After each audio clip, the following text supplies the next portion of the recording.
एखाद्या दिवशी तुम्हाला अचानक बटाटा वडा जर खाण्याची इच्छा झाली, तुमच्याकडे पुरेसा वेळ नसेल किंवा बटाटे उकडलेले नसतील, अशा वेळेस हा अगदी झटपट होणारा बटाटा वडा तुम्ही एकदा नक्की करून पहा। आज आपण बटाटा न उकडता अगदी साध्या सोप्या पद्धतीत अगदी 10-12 मिनिटात बटाटा वडा कसा बनवायचा त्याची रेसिपी बघणार आहोत। सोबतच बटाटा वड्याच्या भाजीपासून तुम्हाला अशी ही सुकी लाल वडापावची चटणी सुद्धा बघायला मिळणार आहे। अगदी घरगुती साहित्यात तुम्हाला हा मस्त चमचमीत बटाटा वडा आणि सुक्या लाल चटणीचा बेत करता येईल। रेसिपी नेहमीप्रमाणे भरपूर टिप्ससह तुमच्यासोबत मी शेअर केलेली आहे, म्हणून ती अगदी शेवटपर्यंत नक्की पहा। सगळ्यांना एक निवेदन आहे, तुम्हाला जर माझ्या रेसिपीज बघायला आवडत असतील तर कुकिंग तिकीट मराठी चॅनेलला सबस्क्राइब करा आणि बाजूची बेल घंटा नक्की क्लिक करा, म्हणजे असे सगळे नवनवीन आणि इंटरेस्टिंग रेसिपीचे नोटिफिकेशन सगळ्यात पहिल्यांदा तुमच्या मोबाईलवर येतील आणि म्हणजे सगळ्या रेसिपी सगळ्यात पहिल्यांदा तुम्हाला बघता येतील। चला तर मग वेळ न घालवता रेसिपीला सुरुवात करूया। बटाटा न उकडता आज आपण कच्च्या बटाट्यांपासून बटाटा वडा अगदी झटपट कसा बनवायचा ते बघणार आहोत। त्यासाठी इथे आपण 3 मोठ्या आकाराचे आणि वजनी म्हणाल तर साधारणतः 300 ग्राम प्रमाणात कच्चे बटाटे घेतलेले आहेत। सुरुवातीला बटाट्यांची सालं काढून घ्यायचे आणि जमेल तितक्या बारीक बारीक तुकड्यांमध्ये आपण याच्या फोडी करून घेणार आहोत। बटाट्यांच्या फोडी करताना अगदीच मोठे न करता असे हे छोटे छोटे करा, म्हणजे अगदी पटकन बटाटा शिजायला मदत होईल। तर असे हे आपण 3 किंवा 300 ग्राम प्रमाणात सगळे बटाटे आपण इथे चिरून घेतलेले आहे। आणि लक्षात असू द्या, बटाटा काळा न पडण्यासाठी अगदी आयत्या वेळेस तुम्हाला हे बटाटा चिरून घ्यायचा आहे, म्हणजे ज्या वेळेस तुम्हाला भाजी करायची आहे त्यावेळेस। बटाटा चिरून झालेला आहे। दुसरीकडे गॅसवर एक कढई गरम करत ठेवलेली आहे। फक्त 1 चमचाभर तेल घातलेलं आहे।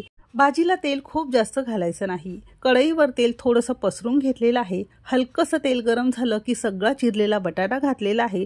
अगदी चिमूटभर यामध्ये मीठ घालणार आहोत। असं थोडंसं मीठ घालून थोडंसं परतून घेतलं की अगदी आतपर्यंत मीठ मुरलं जातं आणि भाजीला चव अगदी छान येते।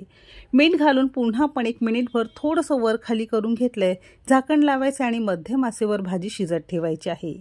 भाजी शिजेपर्यंत बटाटा वड्यासाठी एक छानसा आपण ठेचा बनवून घेणार आहोत। त्यासाठी मिक्सरचं भांडं घेतलंय। 3 ते 4 हिरव्या मिरच्या, 10-12 लसणाच्या पाकळ्या घेतल्या, 2 इंच आल्याचे तुकडे घेतलेले आहेत। देठांचा ही थोडीशी आपण इथे कोथिंबीर घेतली आहे। 1 चमचा धणे आणि अर्धा चमचा जिरं घेतलेलं आहे। त्याच चमचाने पाव चमचा आपण इथे बडीशेप घेतलेली आहे। पाणी न घालता जाडसर आपण मिक्सरला फिरवून घेतलेलं आहे। मिक्सरला करायचं नसेल तर तुम्ही अगदी खलबत्त्यावर सुद्धा असं हे जाडसर करून घेऊ शकता। तर असा हा परफेक्ट असा ठेचा वडापावसाठी तयार झालेला आहे। झाकून ठेवणार आहोत। ठेचा तयार झालाय। दुसरीकडे आपण इथे बेसनाचं पीठ सुद्धा भिजून घेणार आहोत। त्यासाठी 1 कप आणि 150 ग्राम प्रमाणात चाळून बेसन पीठ घेतलेलं आहे। घरात दळलेलं किंवा रेडीमेड कोणतंही वापरू शकता। अगदी चवीपुरतं मीठ घालायचंय आणि सारख्याच कपने अर्धा कप साधं पाणी घेतलेलं आहे। लागेल तसं थोडं थोडं पाणी घालायचंय आणि छान आपण पीठ भिजवून घेतलेलं आहे। वडापावचं पीठ भिजवत असताना फार जास्त घट्ट नसावं किंवा फार जास्त सैलसर नसावं। तुम्ही इथे बघू शकता, या पद्धतीने आपल्याला पीठ भिजवून घ्यायचं आहे, म्हणजे 1 कप चाळून घेतलेल्या बेसन पिठासाठी अर्धा कप पाणी अगदी परफेक्ट आहे। भिजवलेलं पीठ 2 मिनिटांसाठी बाजूला ठेवून देणार आहोत। इथे तुम्ही बघू शकता साधारणतः 2 ते 3 मिनिटं झालेली आहेत। बटाटा अगदी बारीक बारीक चिरून घेतल्यामुळे याला शिजायला फार जास्त वेळ लागत नाही।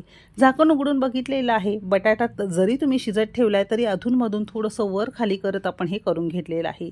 बटाटा मस्त नरम शिजलेला आहे। घरातले एखादं ग्लास घ्या, तांब्या घ्या, पावभाजी मॅशर घ्या आणि गरम असताना असा बटाटा आपल्याला मॅश करून घ्यायचा आहे। नॉर्मली जसा आपला बटाटा उकडून आपण मॅश करतो ना, अगदी त्याच पद्धतीने तुम्हाला हा बटाटा मॅश झालेला दिसत असेल। अगदी 2 मिनिटात असा छान झालेला आहे। ग्लासला लागलेलं संपूर्ण आपण बटाटा काढून घेणार आहोत आणि असा हा तुमचा अगदी साध्या सोप्या पद्धतीत बटाटा न उकडता बटाटा मॅश करून झालेला आहे। आवडली का ही पद्धत? ही पद्धत आवडली असेल तर एक लाईक नक्की करा। अगदी मस्त मऊसूद बटाटा छान आपला शिजून मॅश करून तयार झालेला आहे। शिजलेला आणि मॅश केलेला बटाटा एका सेपरेट ताटावर काढून घेणार आहोत। आता याच कढईमध्ये आपण बटाट्याच्या भाजीला फोडणी देणार आहोत। पुन्हा कढई मोठ्या आचेवर छान गरम करून घेतलेली आहे। 1 चमचाभर आपण तेल घेतलेलं आहे। तेल छान कडकडीत गरम झालं की अगदी पाव चमचा मोहरी छान फुलू द्यायची आहे। मोहरी छान फुलली की 10-12 कढीपत्त्याची पानं हाताने तोडून घालणार आहोत, म्हणजे यामध्ये छान स्वाद येतो। कढीपत्ता छान फुलला की यामध्ये तयार वाटण घालणार आहोत। अगदी चिमूटभर हिंग घालणार आहोत आणि 2 चिमूट आपण यामध्ये हळद घेणार आहोत। हळद खूप जास्त घालायचं नाही, थोडीशी बारीक चिरलेली कोथिंबीर भुरभुरणार आहोत। आता हे सगळे मसाले अगदी मंद आचेवर 2 मिनिटं न करपता मात्र मस्त खरपूस आपण भाजून घेतलेली आहे। या स्टेजला गॅस आपण बंद केलेला आहे। अजिबात गॅस आपल्याला चालू ठेवायचा ठेवायचा नाही। असा छान खमंग वाटलेल्या मसाल्यामध्ये मॅश बटाटा घालणार आहोत आणि पुन्हा पाव चमचा मीठ घालणार आहोत। लक्षात असू द्या बटाटा शिजवत असताना सुद्धा चिमूटभर मीठ घातलेलं होतं, त्यानुसार अंदाज घेऊन तुम्ही मीठ घालू शकता। तर मसाल्यांमध्ये संपूर्ण मॅश बटाटा आपण एकजीव करून घेतलेला आहे। तुम्ही इथे बघू शकता किती परफेक्ट असा आपला हा बटाटा छान भाजी आपली तयार झालेली आहे। आता ही भाजी सेपरेट ताटावर काढून घेणार आहोत, संपूर्ण थंड करून घ्यायची आहे। बटाट्याची भाजी संपूर्ण थंड झाली की आवडीनुसार याचे गोळे करून घ्यायचे आहे। आता वडा तुम्हाला जर गोल आवडत असेल तर गोल करून घ्या, चपटे हवे असतील वडापाववाल्यासारखे तर चपटे करून घ्या। तर इथे आपण एक मोठ्या लिंबाच्या आकारा एवढे गोळे घेतलेले आहेत, थोडासा गोल गोल करून घेतला आणि 2 हाताच्या मध्यभागी असा हा चपटा करून घेतलेला आहे। अशी भाजी जरी करून ठेवली की अगदी आयत्या वेळेस 2 दिवस तुम्हाला अगदी बटाटे वडे खाता येतील। 2 दिवस एखाद्या हवाबंद डब्यामध्ये ही भाजी अगदी व्यवस्थित राहते। भाजी असली की पटकन तुम्हाला गरमागरम बटाटे वडे खाता येतील। तर असे हे आपण चपटे साधारणतः 9 बटाटे वडे असे हे करून घेतलेले आहेत, म्हणजे इतक्या पिठाचे 9 वडे अगदी परफेक्ट तयार होतात। मग अशी बेसन पीठ भिजवलेलं होतं ना, अगदी ज्या वेळेस तुम्हाला वडे तळायचे असतील त्यावेळेस तुम्हाला यामध्ये अगदी पाव चमचा खाण्याचा सोडा घालायचा आहे। सोडा जर घालायचा नसेल तर काही जण यामध्ये कडकडीत गरम तेलाचं 2 चमचे मोहन सुद्धा घालतात, तुम्ही तुमच्या आवडीनुसार घालू शकता।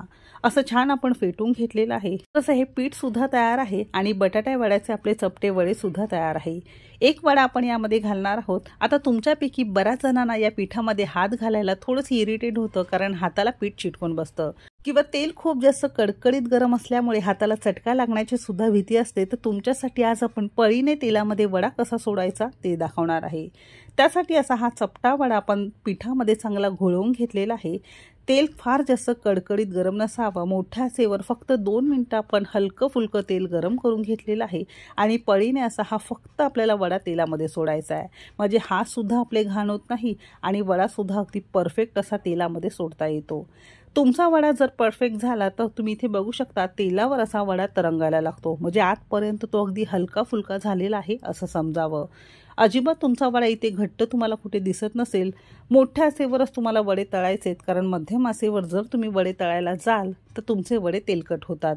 तर लक्षात असू द्या वडे तेलामध्ये सोडताना एक तर पळीने सोडा, हाताला चटका लागत नाही। दुसरी गोष्ट, वड्यासाठी तेल गरम करताना फार जास्त कडकडीत गरम करू नका आणि वडे तेलामध्ये घातल्यानंतर दोन्ही बाजूने मोठ्याचे वरस वर खाली करत, मोठ्याचे वरस म्हणजे जास्त तेलकट वडे होऊ नये म्हणून वर खाली करत साधारणतः 3 ते 4 मिनिटं सोनेरी रंगावर वडे तळून घ्यायचे आहे। वडे इथे परफेक्ट तळले गेलेले आहे, तुम्ही इथे बघू शकता। असे हे वडे तळले की आपण हे काढून घेणार आहोत।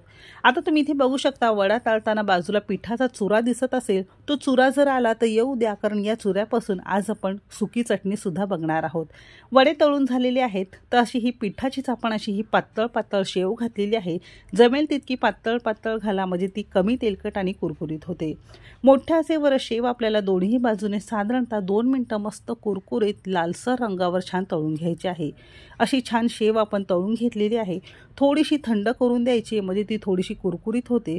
संपूर्ण तळलेली शेव एका मिक्सरच्या भांड्यामध्ये काढून घेतलेली आहे। तळलेल्या चुऱ्यामध्येच इथे आपण 2 चमचे सुकं खिसलेलं खोबरं घेतलेलं आहे। एक 8 ते 10 लसणाच्या पाकळ्या सालांसकट घेतले, तुम्ही सालं काढून सुद्धा वापरू शकता। 1 चमचा आपण इथे काश्मीरी मिरची पावडर घेतलेली आहे, त्याने रंग छान येतो आणि अगदी चिमूटभर यामध्ये आपण मीठ घातलेलं आहे, कारण वड्यांच्या पिठामध्ये सुद्धा मीठ असतं, त्यामुळे मीठ थोडंसं कमीच घाला। पाणी न घालता ओव्हरदोबड किंवा मिक्सर चालू बंद करत अशी ही चटणी आपण तयार करून घेतलेली आहे।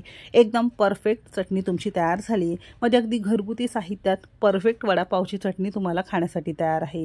तर अशी ही सुकी लाल चटणी आणि त्याबरोबर लुसलुशीत बटाटा न उकडता बटाटा वडा सुद्धा खाण्यासाठी तयार झालेला आहे। 300 ग्राम कच्च्या बटाट्यांपासून साधारणतः मोठ्या आकाराचे 9 बटाटे वडे आपले तयार झाले। तुम्ही छोटे छोटे जर कराल तर 15 ते 16 तुमचे तयार होतील।